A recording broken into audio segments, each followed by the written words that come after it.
जय श्रीमन नारायण। आज हम राजा परीक्षित एवं जन्मेजय की कथा को श्रवण करेंगे। इन दोनों के बीच में जो वार्तालाप हुई थी वह इतनी धर्मज्ञ वार्तालाप है, इतनी शिक्षामय वार्तालाप है कि इसे हर मनुष्य को श्रवण करना चाहिए और उसमें निहित शिक्षाओं को ग्रहण करना चाहिए, धारण करना चाहिए, उन शिक्षाओं पर जीना चाहिए। इसलिए इस कथा को श्रवण करना बहुत जरूरी है। आज हम राजा परीक्षित के विषय में श्रवण करते हैं। राजा परीक्षित ने, जब राजा परीक्षित को सर्प ने दश लिया है तक्षक नाग ने और उनकी मृत्यु हो जाती है, तब उनके बड़े पुत्र जन्मेजय को बहुत ज्यादा क्रोध आया है। उनके 4 पुत्र थे, उनमें बड़े पुत्र का नाम जन्मेजय था। वो बहुत क्रोधित होकर के जो है वहां के समस्त ब्राह्मणों को, यहाँ तक कि पृथ्वी के जितने भी ब्राह्मण थे उन महान ब्राह्मण देवताओं को बुलाए और महान ऋत्विजों को बुलाते हैं। ऋत्विज अर्थात मंत्रों को बोलने वाले, मंत्रों का पाठ करने वाले महान धुरंधर ऋत्विजों को बुलाते हैं और उनको जो है एक प्रकार से वो निर्देश देते हैं या प्रार्थना करते हैं, बोलिए, उनको विनय से प्रार्थना करते हैं। ब्राह्मणों को हमेशा प्रार्थना करना चाहिए। किसी को इतना अधिकार नहीं दिया गया है कि ब्राह्मणों को कोई आदेश दे सके।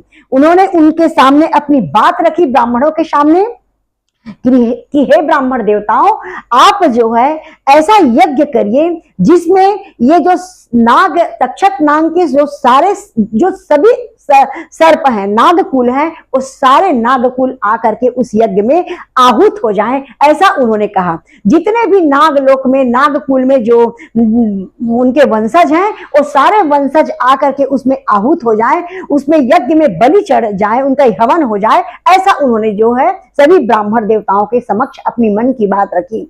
उनके क्रोध को एवं उनके मन की बातों को सुन करके ब्राह्मण देवता चाहते हुए भी कुछ नहीं बोले और कुछ लोगों ने उसको न्यायपूर्ण भी बातें कही, अपनी कुछ अज्ञानताओं के कारण समझिए, या फिर जो है जैसा राजा चाह रहा है वैसा हमको करना चाहिए, इस ऐसा पक्ष को रखते हुए जो ब्राह्मण देवता थे वो जो है उनकी बातों को मान जाते हैं और बातों को मान करके महान यज्ञ, जो है शक्तिशाली यज्ञ, महान नहीं, महायज्ञ, महाशक्तिशाली यज्ञ की जो है आरंभ करते हैं। जब महाशक्तिशाली यज्ञ का आरंभ हुआ और जब मंत्रों का आवाहन होने लगा, जो उसमें उस मंत्र के शक्ति से एक एक जो है नाग आकर के उसमें आहूत होने लगे।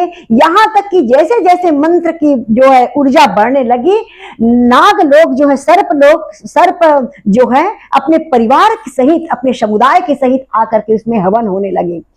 समस्त दिशाओं में, भूगर्भ में, ब्रह्मांड में, आकाश में जितने भी जो सर्प थे वो अपने ग्रुप दल में आकर के, बहुत सारे हजारों की संख्या में आकर के जो है हवन में गिरने लग जाते हैं। ऐसा करते हुए जब काफी समय हो गया, अब तक्षक नाग की बारी आती है। तक्षक नाग भयभीत हो जाता है और भयभीत होकर के क्या करता है, वह इंद्र के पास चला जाता है और इंद्र के शरणागत होकर के उन्होंने कहा कि आप तो महान राजा हो, आप मेरी रक्षा करें। ऐसा कह करके वो इंद्र के जो है शरण में चला जाता है। इंद्र जब उसको अपने शरण में आए हुए देखा, तब उसने कहा कि तुम, हे तक्षक, तुम निर्भय होकर के मेरी शरण में रहो, इंद्रलोक में रहो, यहाँ निश्चित रूप से तुम्हारी रक्षा होगी, मैं तुम्हारी रक्षा करूंगा। ऐसा कह करके इंद्र ने उनको आश्वासन दिया है। जब इंद्र का आश्वासन पाया तब थोड़ा तक्षक का भय खत्म होता है, परंतु जैसे जैसे मंत्र का आवाहन होने लगा, क्या होता है, इंद्र के गोद में जाकर के जो है तक्षक जाकर के बैठ जाता है भयभीत होकर के। जब इंद्र अपने आसन पर बैठे हुए थे, इंद्र भगवान, उनके गोद में जाकर के जो है तक्षक बैठ जाता है। जब तक्षक जी बैठ गए तब मंत्र की शक्ति से इंद्र और तक्षक अपने जो इंद्र की जो आसन थी, उस आसन सहित जो है आकाश मार्ग से हवन में गिरने के लिए जो है गिरने लगा। जो उनका जो आसन था, उनका जो सिंहासन था, वो सिंहासन इंद्र जी बैठे हुए थे, गोद में जो तक्षक था और उसके साथ अपने सिंहासन के साथ जो है यज्ञ में गिरने के लिए जो है आकर्षित होने लगे, आकर के गिरने लगे। उस बीच में क्या होता है, जब इस दृश्य को सब पूरे ब्रह्मांड ने देखा, पूरे ब्रह्मांड में हाहाकार मच जाता है, क्योंकि यह जो है शक्तिशाली यज्ञ चल रहा था। सारी पृथ्वी स्तब्ध थी, सारे जो नागकुल थे वो भयग्रसित हो रहे थे। जो बचे हुए थे उनमें इतनी करुणा पुकार होने लगी, रोने लग गए। इस बीच में क्या होता है, नाग माता मनसा थी। नाग माता मनसा जो है बहुत संताप करने लगी और दुखी होकर के जो है दुखी होकर के पुकार करने लगी भगवान को। वहीं पर उनका पुत्र आस्तिक जी है, जो आस्तिक ऋषि बाल्यकाल में उनका जो पुत्र था वहां पर ये सब दृश्यों को देख रहे थे, नागों की करुण पुकार को सुन रहे थे, अपनी माता की स्थिति को देख रहे थे। वह ऐसा बालक थे कि उनके अंदर में जो है नाग का भी खून दौड़ रहा था और ब्राह्मण का भी रक्त उसके शरीर में दौड़ रहा था। महान ऋषि जरत्कारु ऋषि, जो ब्राह्मण ऋषि थे जरत्कारु जी, वो उनके पिता थे और नाग कन्या मनसा जो है उनकी माता थी। इस प्रकार मनुष्य एवं नाग दोनों का रक्त उनके अंदर में बह रहा था। उनके प्रति, नागों के प्रति भी उनकी संवेदनाएं थी, मनुष्य के लिए भी उनकी संवेदनाएं थी। और सबसे प्रमुख बात तो यह है कि वो महान संत थे, महान ब्राह्मण थे, तपस्वी थे, वेदज्ञ थे, शास्त्रों के ज्ञाता थे। बाल्यकाल होते हुए भी उन्होंने इतनी कठिन तपस्या की थी, तब से उनकी वाणी जो है प्रखर हो गई थी और समस्त वेदों के ज्ञाता होने के कारण धर्म एवं नीति की बात को जानते थे। जब वो धर्म एवं नीति की बातों को जानते थे, उन्होंने यह अपने मन में संकल्प लिया, यह दैवी प्रेरणा हुई। जब भी कोई कार्य होता है या कुछ भी होने वाला रहता है, भगवान उसका बीज को पहले से तैयार करके रखते हैं। ऐसा भविष्य में होने वाला है तो उसके लिए यह जो है सबसे सफल, उसके लिए एक भगवान उत्तर खोज करके रखते हैं, उसके लिए जो है एक रास्ता बना करके भगवान रखते हैं। जब यह अपराध होने वाला था, यह भगवान तो जानते ही हैं, ब्रह्मा जी जानते हैं, उस अपराध को रोकने के लिए आस्तिक जैसे महान ऋषि को भगवान ने पहले से ही रचना करके रखी थी। जब भी किसी भी प्रकार का कार्य होता है, अधर्म हो या धर्म, भगवान उसके लिए रास्ता स्वयं बना करके रखते हैं। आज आस्तिक बाबा जो है संकल्प लेते हैं कि यदि मैं इस अधर्म को चुपचाप मौन होकर के देखते रहूंगा तो मेरे ब्राह्मण होने का कोई अर्थ नहीं है, ऐसा उन्होंने संकल्प लिया। और आगे यह भी सोचते हैं कि यदि मैं चुप होकर के, मौन होकर के राजा के कार्य में सहयोग करते रहूंगा तब मेरी तपस्या करने का कोई अर्थ नहीं है, सारे शास्त्रों को पढ़ने का कोई अर्थ नहीं है, सभी नीति को जानने का कोई मेरा अर्थ नहीं है, ऐसा उन्होंने संकल्प लिया।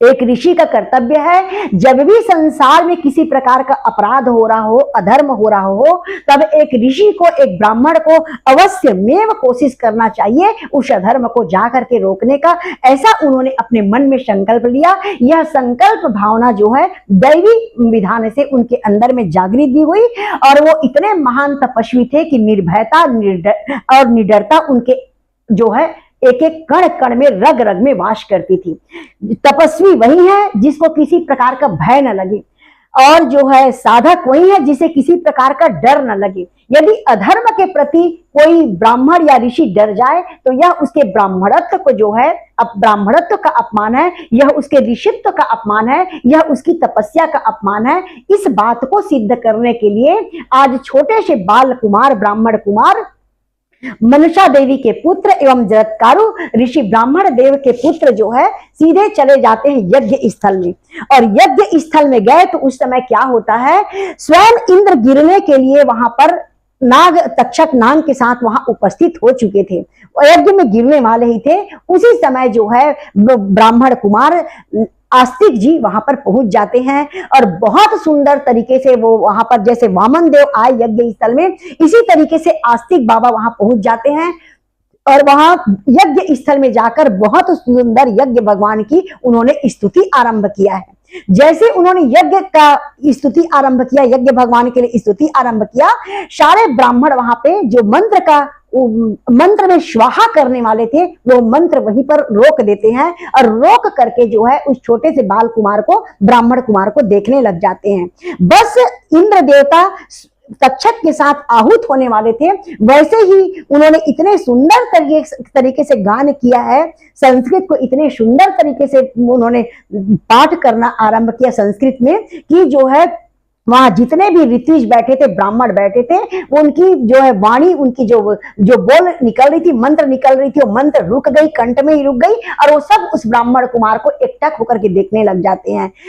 इंद्र वहां पर खड़े हो गए और तक्षक भी वहां पर इस दृश्य को देखने लग जाते हैं। उस ब्राह्मण कुमार ने जब मंत्र जब पूर्ण किए, अपना श्लोक को पूर्ण करते हैं, जन्मेजय ने उठ करके प्रणाम किया और बोला कि हे ब्राह्मण कुमार, आपका यहाँ आने का कोई निश्चित कोई उद्देश्य हो तो आप बताइए, ऐसा उन्होंने कहा। तब जो है उन ब्राह्मण कुमार ने कहा कि हे राजन, आपका यह यज्ञ करने का उद्देश्य क्या है, कृपया आप यह मुझे समझाइए। इतने छोटे से बाल कुमार होकर के इतने बड़े राजा से उन्होंने यह प्रश्न पूछा कि हे राजन, आप यह बतलाइए कि आपका यह यज्ञ करने का उद्देश्य क्या है, कृपया मुझे यह बतलाइए। उन्होंने ऐसा कहा। तब जन्मेजय ने कहा कि हे ब्राह्मण कुमार, मेरे पिताजी जो मृत्यु के अंत तक भगवान कृष्ण की कथा को श्रवण कर रहे थे, उसके बावजूद भी ये तक्षक नाग ने उनको डस करके उनको मृत्यु प्रदान किया है। इसलिए मुझे अब सभी सर्पों से, सभी नाग वंशों से मुझे जो है मुझे एक घृणा सी हो गई है। मैं क्रोध में उनके प्रति अब क्रोध की भाव से उनको देखता हूं। इसलिए मैं चाहता हूं कि सभी नाग कुलों का जो है नाश हो जाए, मैं यह चाहता हूं, ऐसा उन्होंने कहा। इस पर जो है उन ब्राह्मण कुमार ने, आस्तिक जी ने कहा कि हे राजन, आप सबसे पहले तो आप पृथ्वी के राजा हो, और राजा होकर के जब ऐसा अधर्म में कार्य करेंगे तो तब आप आने वाले जो पीढ़ी है उसको कौन सी शिक्षा देंगे, कृपया मुझे आप यह बतलाइए। उन्होंने कहा। उन्होंने यह कहा कि राजा का कर्तव्य है कि वह धर्म को बढ़ावा दे। आप यह जो कार्य कर रहे हैं, आप यह बतलाइए कि क्या यह धर्म का कार्य है। आप मुझे यह बतलाइए कि क्या यह यज्ञ धर्म का यज्ञ है। जब भी यज्ञ होता है तब धर्म के लिए किया जाता है, पृथ्वी की खुशी संतुष्टि के लिए किया जाता है, प्रकृति को तृप्त करने के लिए किया जाता है, किसी विशेष उद्देश्य के लिए धर्म का कार्य किया जाता है। आप इस अधर्म में यज्ञ को इसको करके कौन सी शिक्षा को दे रहे हैं समाज को, और आने वाले संततियों को कौन सी शिक्षा दे रहे हैं, कृपया मुझे आप बतलाइए, ऐसा उन्होंने कहा। उन्होंने ये कहा कि राजा का कर्तव्य है अपनी समस्त प्रजाओं की रक्षा करना, और प्रजा और उसमें जो भी जीव है, जो भी उनके राज्य में जो भी प्राणी है, उन प्राणी की रक्षा करना यह राजा का कर्तव्य होता है। उन्होंने यह भी भाव रखा, हर प्राणी के अंदर में हे राजन जीव का वास होता है, और वह जीव साक्षात नारायण होते हैं। तो आप यह ऐसा कार्य करके कौन सा धर्म का कार्य कर रहे हैं, कृपया मुझे यह बतलाइए। उन्होंने ऐसा प्रश्न किया। और उसके बाद यह भी कहते हैं कि क्षत्रिय का तेज तभी जो है और दैदीप्यमान होता है, क्षत्रिय का तेज तभी तक जो है जीवित रहता है जब वह अपने छात्र धर्म को अपनाए, अर्थात रक्षा के धर्म को अपनाए, वह धर्म के कार्य को बढ़ावा दे, तभी क्षत्रिय का तेज जो है तेज कहलाता है। और सब पर करुणा की दृष्टि रखे वही क्षत्रिय है, सब पर दया की भावना रखे वही क्षत्रिय है, ऐसा उन्होंने कहा। उन्होंने जब बताया कि क्षत्रिय उन्हें ही क्षत्रिय कहा जाता है जिस पर दया हो, करुणा हो, सबके लिए समानता की भावना हो, रक्षा की भावना हो, और जो है धर्म को आगे बढ़ाए, उसे क्षत्रिय कहा जाता है, ऐसा उन्होंने कहा। क्षत्रिय का अर्थ बतलाए और राजा का अर्थ बतलाते हुए उन्होंने धर्म का इतना सुंदर से विस्तार किया कि जन्मेजय जो है एकटक होकर के देखने लगे, और जितने भी ब्राह्मण देवता थे वो भी स्तब्ध होकर के ब्राह्मण कुमार की बात को सुनने लगते हैं। उनको अपने अंदर आत्मग्लानि होने लगी कि हम इतने बड़े बड़े ब्राह्मण बैठे हुए हैं, परंतु आज हम इस अधर्म की ओर जा रहे हैं, और यह छोटे से बालक आकर के हमको समझा रहे हैं। इसके लिए उनको आत्मग्लानि होने लगी। वो सब जो है बैठे इस चीज को देख रहे थे। कुछ के मन में तो यह बातें आई कि यज्ञ अधूरा रह जाएगा, परंतु उस धर्म में बातों को सुन करके वो अवाक से बैठे रह जाते हैं। इस पर जन्मेजय ने कहा कि आप यह बतलाइए, यह तक्षक जो है पहले भी अधर्म किया और अभी भी अधर्म का आश्रय ले रहा है, इंद्र की गोद में जाकर छुपा बैठा है। देखिए अभी भी ये इंद्र की गोद में छुपा बैठा है, ऐसे उन्होंने उनको कहा कि देखो ये अभी भी अधर्म कर रहा है, अभी भी अन्याय कर रहा है, ऐसा उन्होंने कहा। इस पर जो है जन्मेजय को आस्तिक ने उत्तर दिया कि हे राजन, आपके जो पिताजी थे वो महान धर्मज्ञ थे। उन्होंने मृत्यु के प्राप्ति तक भगवान कृष्ण की जो है कथाओं को श्रवण किया है, वो अवश्य में मोक्ष को प्राप्त कर चुके हैं। राजन, उनके लिए आप निश्चिंत रहिए। मृत्यु तो अवश्यंभावी है, सभी के लिए मृत्यु है, मृत्यु को आना ही है, परंतु वो इतना सुंदर मृत्यु को प्राप्त करे हैं। स्वयं सुखदेव स्वामी जैसे जो सदगुरु के शरण में रह करके भगवान की कथा को श्रवण करें, निश्चित रूप से वो मोक्ष को प्राप्त कर चुके हैं। और उस घटना को आप दुर्घटना मानो, प्रकृति का विधान मान करके उसे आप जो है उसे भूल जाएं राजन, और अपने क्रोध को शांत कर लें, और क्रोध को शांत कर इस अधर्म रूपी यज्ञ को जो है बंद करवा दे, ऐसा उन्होंने प्रार्थना किया। इस पर राजा जन्मेजय जो है मौन होकर के, द्वंद उनके अंदर में, उनकी आंखें नाचने लगती है और मन में द्वंद चलने लगता है। मैं इन्हें क्या उत्तर दूं, मैं इसको रोकूं ना रोकूं, इस प्रकार से उनके मन में द्वंद चलने लगता है। और जो है उनका मन में द्वंद जब चलने लगा और इस प्रकार से जब वो इधर उधर टहलने लग जाते हैं द्वंद के कारण, तब उन्होंने आस्तिक बाबा ने पुनः से कहा है कि हे राजन, आप धर्म के ज्ञाता हैं, धर्मनिष्ठ हैं और सत्य प्रतिज्ञ हैं और अच्छे कुल एवं परंपरा से आप जो है परंपराओं से आप चले आ रहे हैं, इसलिए अपनी परंपराओं को ध्यान रखते हुए, अपनी कुल मर्यादा को ध्यान रखते हुए, अपनी वही नीति, वही शिक्षा, वही धर्म को आप आगे बढ़ाएं और राजन इस अधर्म रूपी जो है इसको बंद कर देवें, ऐसा उन्होंने कहा। इस पर जो है राजन ने कहा कि हे बाल ब्राह्मण, हे बाल्य ब्राह्मण, मैं आपके वचनों से जो है संतुष्ट हूं। मैं चाहता तो नहीं हूं यज्ञ को बंद करना, परंतु आपकी जो नीतिपूर्ण बातें हैं, धर्ममयी बातें हैं, इसको मैं सुन करके आज जो है इसे यज्ञ को बंद करने का जो है रोक करने के लिए मैं ब्राह्मणों से प्रार्थना करता हूं, ऐसा उन्होंने कहा। इस पर आज आस्तिक प्रसन्न हो जाते हैं और प्रसन्न होकर कहते हैं कि हे जन्मेजय, आप जो अधर्म से धर्म की ओर जा रहे हैं, यह जो है आपको हमेशा जो है चिरकाल तक आपको अमर रखेगी, ऐसा उन्होंने कहा। और प्रसन्न होकर जो है जन्मेजय को जो है बहुत सारा आशीर्वाद देने लगते हैं। इस बीच सभी ब्राह्मण उठ गए, ऋत्विज उठ गए और सभी ने जो है आस्तिक बाबा का जय जयकार किया है।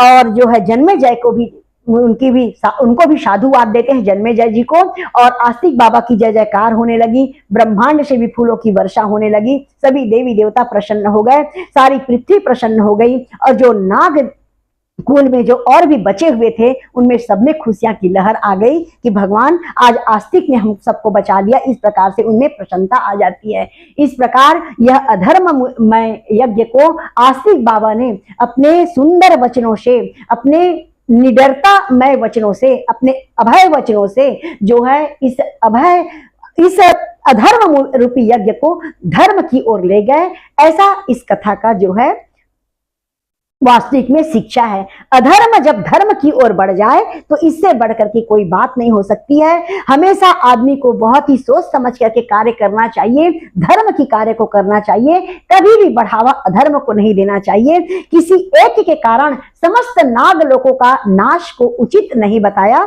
आस्तिक बाबा ने। समस्त नाग लोगों का एक की गलती के कारण समस्त नाग लोगों का, नाग परिवार का जो है विनाश को उचित नहीं बताया, अधर्म बताया। इस प्रकार से हम किसी एक की गलती के कारण समूचे सबका विनाश के बारे में सोचे, यह जो है अधर्म है। जिसका कर्म उसका परिणाम उसके स्वयं मिल जाता है। और हमें जो है इस प्रकार बदले की भावना को रख करके, क्रोध की भावना को रख करके कोई भी कार्य को नहीं करना चाहिए। प्रेम से बोलिए जय श्रीमन नारायण। आस्तिक महाराज की जय। इन आस्तिक बाबा को ध्यान करने से, इन आस्तिक बाबा को जो नाग पंचमी को की दिन इनकी कथा को श्रवण करता है, नाग पंचमी को इनको जो स्मरण करता है, ध्यान करता है, तो नाग परिवार का जो है भय खत्म होता है। प्रेम से बोलिए आस्तिक महाराज की जय। जय बाप, जय गुरुदेव।